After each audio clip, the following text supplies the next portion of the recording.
बोला घरे अहिबा कहिया अखिया निहार तुर रहिया तरखिया बांधब कलैया ना कि पटना से जल्दी घरे आजा एह ड्राइवर भैया ना कि पटना से जल्दी घरे आजा एह ड्राइवर भैया ना।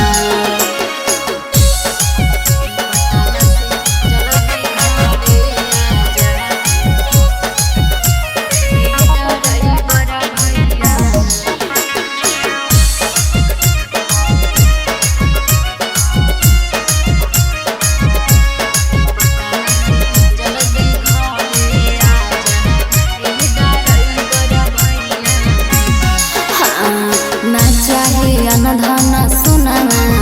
नहीं खा जाना तोरी हला कहबो ए भैया रखी के बचाना हाँ ना चाहिए न धन सुनाना नहीं खा जाना तोरी हला कहबो ए भैया रखी के बचाना कहर जियरवा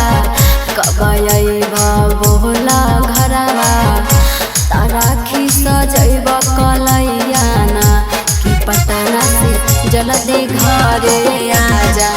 एह ड्राइवर भैया ना कि पटना से जल्दी घरे आजा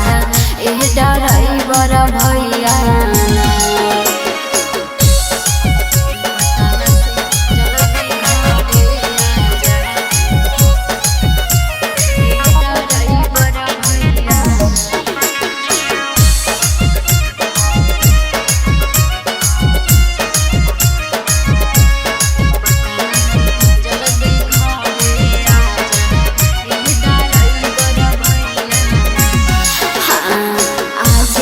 राखी परबिया